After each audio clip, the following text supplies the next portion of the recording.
देखिए, मानहानि का एक ट्रेंड जो है वो चला है और बीते 2-3 वर्षों में आप देखिए कि जो भाजपा के खिलाफ मुखरता से बोलने वाले नेता हैं उनको कहीं ना कहीं इस तरीके से इसमें फंसाने का जो प्रयास किया जाता है। देखिए, सत्ता का डर आपने सुना ही होगा, तो सत्ता में कौन है यहाँ पर? भारतीय जनता पार्टी।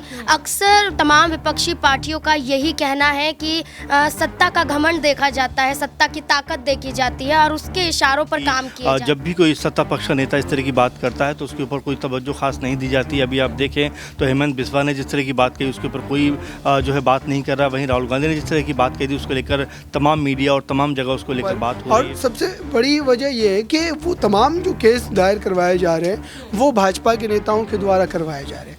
तो ये बिल्कुल जो है समझ सकते हैं लोग कि ये एक राजनीतिक आप कह सकते हैं कि षड्यंत्र है जिसके तहत नेताओं को या तो उनको राजनीतिक रूप से कमज़ोर किया जा रहा है या फिर उनको उसमें उलझा करके रखने का एक जो क्योंकि अभी तक केंद्र सरकार की किसी भी मंत्री नेता पर कोई भी एक्शन नहीं होता। यहाँ पर कई घोटाले सामने आ जाते हैं, यहाँ पर कई ऐसे बड़े बड़े विवादित बयान सामने आ जाते हैं, कोई एक्शन नहीं होता, संसद सदस्यता रद्द नहीं होती, मानहानि का केस दर्ज नहीं होता, मनी लॉन्ड्रिंग मामला यहाँ पर दर्ज नहीं होता है। तो सीधे सीधे तौर पर देखा जाए तो ये चुनाव जब आता है तमाम ये मुद्दे उठते हैं, कई साल पुराने मुद्दे देखे जाते हैं। संजय सिंह हो, मनीष सिसोदिया हो, राहुल में लगता तो यही है कि एक तरफा ये पूरी की पूरी कार्रवाई हो रही है और विपक्षी जो दल हैं या जो नेता हैं उनके मुख से मामला देखा तो बिल्कुल इसमें सच्चाई है कि भाजपा इसको एक हथियार के तौर पर जो है लगातार इस्तेमाल कर रही है। अलग अलग राज्यों में अलग अलग पार्टियों के जो विपक्ष के बड़े चेहरे हैं उनको देखेंगे कितने पुराने मामलों को उठाया जाता है सिर्फ चुनावी माहौल के बीच में। आप चाहे तो सुनवाई तब भी कर सकते हैं, आप चाहे तो याचिका दाखिल तब भी कर सकते हैं, लेकिन तब नहीं किया जाता, तब मामले को हल्के में छोड़ दिया जाता है क्योंकि उनको मालूम है इससे कोई फायदा उन्हें नजर नहीं आएगा। जैसे ही चुनाव नजदीक आ जाता है यहाँ पर आरोप का सिलसिला शुरू हो जाता है, तमाम पार्टियों के घोटाले निकलकर सामने आ जाते हैं, राजस्थान छत्तीसगढ़ में पहुंच जाते, मध्य प्रदेश नहीं पहुंचा जाता है। तो जाहिर बात है कि ऐसा लगता है कि जो कार्रवाई है वो एक तरफा हो रही है। ऐसा ना लगे क्योंकि गलत किसी ने भी बोला है, बदजुबानी किसी ने भी की है तो चुनाव आयोग या जो भी इस तरह की संस्थाएं उनको तुरंत उस पर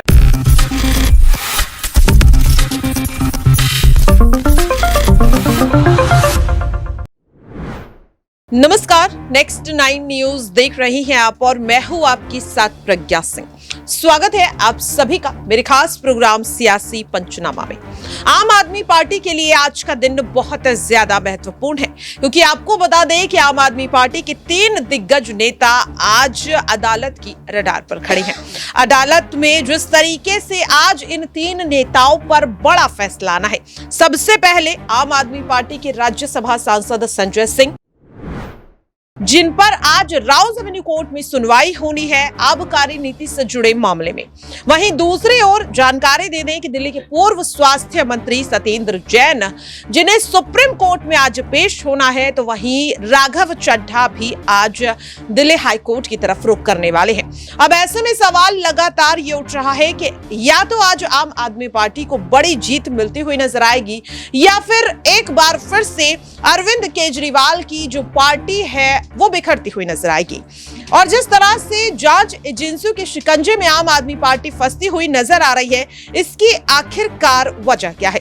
इन्हीं तमाम सवालों के लिए न्यूज रूम में मौजूद सभी सहयोगियों से समझने की कोशिश करेंगे कि जिस तरह से अब जांच एजेंसियों के रडार पर कांग्रेस पार्टी के बाद अब आम आदमी पार्टी आती हुई नजर आ रही है, आखिरकार इसकी वजह क्या है? यहाँ पर मेरे साथ मेरे सहयोगी अबरार हैं। सबसे पहले उन्हीं से सवाल रहेगा।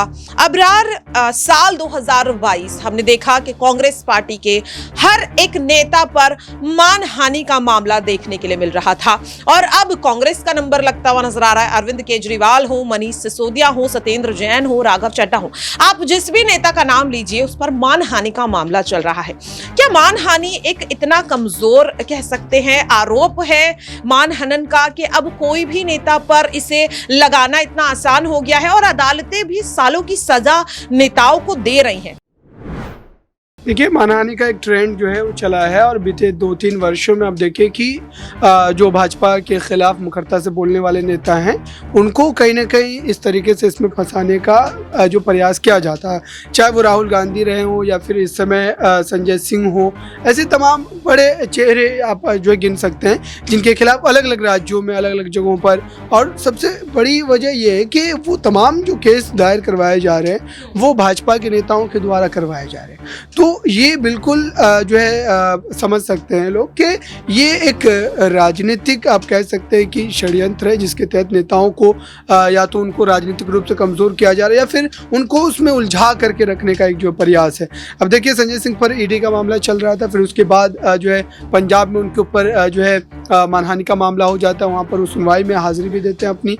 और ठीक इस तरीके से हमने राहुल गांधी का भी मामला देखा। तो बिल्कुल इसमें सच्चाई है कि भाजपा इसको एक हथियार के तौर पर जो है लगातार इस्तेमाल कर रही है अलग अलग राज्यों में अलग अलग पार्टियों के जो विपक्ष के बड़े चेहरे हैं उनके खिलाफ। बिल्कुल, देखिए जिस तरीके से मानहानि मामले को लेकर अबरार कहते हुए नजर आए कि भाजपा अलग अलग राज्यों में अलग अलग पार्टियों को कमजोर करने के लिए या यूं कहें अपने राजनीतिक फायदे के लिए इस्तेमाल करती हुई नजर आ रही है। ये तो रही मानहानि मामले की, और अब जिस तरीके से मनी लॉन्ड्रिंग एक दूसरा मामला काफी ज्यादा चर्चा में है और देखने के लिए मिल रहा है कि विपक्ष के लगभग जितने भी टॉप लीडर्स हैं उन पर यहाँ पर देखा जा रहा है। और इसी सवाल को लेकर मेरे साथ मेरी सहयोगी नाजमीन है, उनसे इस चीज को समझेंगे कि मानहानि के बाद अब जो दूसरा मामला मनी लॉन्ड्रिंग का, नाजमीन, कांग्रेस हो, टीएमसी हो या फिर यहाँ पर बात करें आम आदमी पार्टी, कोई भी विपक्षी दल इस आरोप से बच नहीं पाया है कि वो भ्रष्टाचारी पार्टियां हैं और उन पर मनी लॉन्ड्रिंग का आरोप लगता ही नजर आ रहा है। लेकिन भारतीय जनता पार्टी के नेता भी तो यहाँ पर करोड़ों का घोटाला करते हुए नजर आ रहे हैं, लेकिन उन पर आखिरकार कोई कार्रवाई क्यों ये तमाम जांच एजेंसियां नहीं करती हैं? देखिए, सत्ता का डर आपने सुना ही होगा, तो सत्ता में कौन है यहाँ पर? भारतीय जनता पार्टी। अक्सर तमाम विपक्षी पार्टियों का यही कहना है कि सत्ता का घमंड देखा जाता है, सत्ता की ताकत देखी जाती है और उसके इशारों पर काम किए जाते हैं। आज तमाम विपक्षी पार्टियां इन सरकारी एजेंसियों को कठपुतलियां क्यों कह रही हैं? क्योंकि अभी तक केंद्र सरकार की किसी भी मंत्री नेता पर कोई भी एक्शन नहीं होता। यहाँ पर कई घोटाले सामने आ जाते हैं, यहाँ पर कई ऐसे बड़े बड़े विवादित बयान सामने आ जाते हैं, कोई एक्शन नहीं होता, संसद सदस्यता रद्द नहीं होती, मानहानि का केस दर्ज नहीं होता, मनी लॉन्ड्रिंग मामला यहाँ पर दर्ज नहीं होता है। तो सीधे सीधे तौर पर देखा जाए तो ये चुनाव जब आता है तमाम ये मुद्दे उठते हैं, कई साल पुराने मुद्दे देखे जाते हैं। संजय सिंह हो, मनीष सिसोदिया हो, राहुल गांधी हो, तमाम और नेताओं को देखेंगे कितने पुराने मामलों को उठाया जाता है सिर्फ चुनावी माहौल के बीच में। आप चाहे तो सुनवाई तब भी कर सकते हैं, आप चाहे तो याचिका दाखिल तब भी कर सकते हैं, लेकिन तब नहीं किया जाता, तब मामले को हल्के में छोड़ दिया जाता है क्योंकि उनको मालूम है इससे कोई फायदा उन्हें नजर नहीं आएगा। जैसे ही चुनाव नजदीक आ जाता है यहाँ पर आरोप का सिलसिला शुरू हो जाता है, तमाम पार्टियों के घोटाले निकलकर सामने आ जाते हैं। राजस्थान, छत्तीसगढ़ में पहुंच जाते हैं, मध्य प्रदेश नहीं पहुंचा जाता है। मध्य प्रदेश की बात करें तो शिवराज सिंह चौहान पर कितने बड़े आरोप लगे, कैलाश विजयवर्गीय पर कितने बड़े आरोप लगे हैं। यहाँ पर कई आरोप लगते लेकिन उसके बावजूद एक्शन नहीं होगा क्योंकि यहाँ पर सीधे सीधे तौर पर केंद्र सरकार की हुकूमत नजर आ रही है। राजतंत्र के बाद जो तमाम विपक्षी पार्टियां दावा कर रही हैं कहीं ना कहीं झलकता भी नजर आ रहा है। बिल्कुल, देखिए जिस तरीके से नाजमीन ने कहा कि मनी लॉन्ड्रिंग के जो मामले निकल करके सामने आ रहे हैं और अब उन्हें लेकर के जो तमाम दावे आम आदमी पार्टी करती हुई नजर आ रही है। यहाँ पर एक और चीज जो लगातार कही जा रही है जांच एजेंसियों को लेकर कि वो भारतीय जनता पार्टी के हाथ की कठपुतली अब लगभग बन चुकी है। और इसी सवाल को लेकर मैं अपने वरिष्ठ सहयोगी अमन जी से जवाब उनका जानना चाहूंगी बेहद ही कम शब्दों में कि जिस तरीके से जांच एजेंसियों को लेकर लगातार विपक्ष कहता हुआ नजर आ रहा है कि वो अब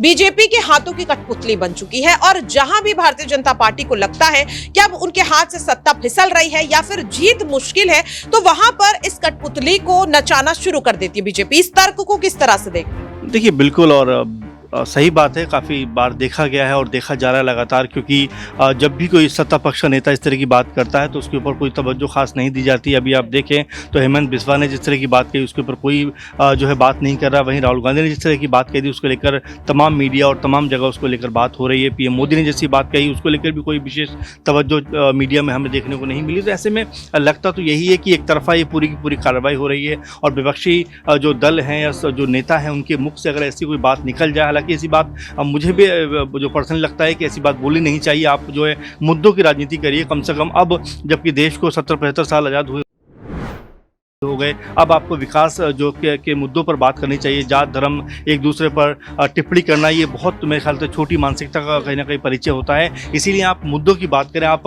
जनता के हितों की बात करें तो मेरे ख्याल से बहुत ज़्यादा बेहतर होगा। लेकिन उसके बावजूद भी जब दोनों तरफ से इस तरह की बात होती है, इधर से बीजेपी या कांग्रेस और भी जो बाकी दल हैं, जब वो इस तरह की बात करते हैं तो जाहिर बात है कि ऐसा लगता है कि जो कार्रवाई है वो एक तरफा हो रही है। ऐसा ना लगे, क्योंकि गलत किसी ने भी बोला है, बदजुबानी किसी ने भी की है, तो चुनाव आयोग जो भी इस तरह की संस्थाएं उनको तुरंत उस पर एक्शन लेना चाहिए। बिल्कुल, देखिए जिस तरीके से अमन जी भी कहते हुए नजर आए कि कानूनी प्रक्रिया के हिसाब से कार्रवाई होनी चाहिए, लेकिन जिस तरह से इस कार्रवाई में भेदभाव देखने के लिए मिल रहा है, विपक्ष पर कार्रवाई तुरंत हो जाती है, सत्ता पक्ष के पास जांच एजेंसियों को, पुलिस को पहुंचने में काफी समय लग जाता है। और ऐसे में चुनाव नजदीक है, लगातार जो तमाम दावे विपक्ष करते हुए नजर आ रहे हैं। आम आदमी पार्टी की अगर बात करें तो आज 3 बड़े नेता कोर्ट में आज खड़े हैं और ऐसे में देखना होगा कि क्या आम आदमी पार्टी को जीत मिलती हुई नजर आएगी। राघव चड्ढा हो, सत्येंद्र जैन हो या फिर संजय सिंह, देखना काफी अहम होगा। फिलहाल के लिए मेरे खास प्रोग्राम सियासी पंचनामा में इतना ही। बाकी की तमाम अपडेट्स के लिए आप सभी देखते रहिए नेक्स्ट 9 न्यूज।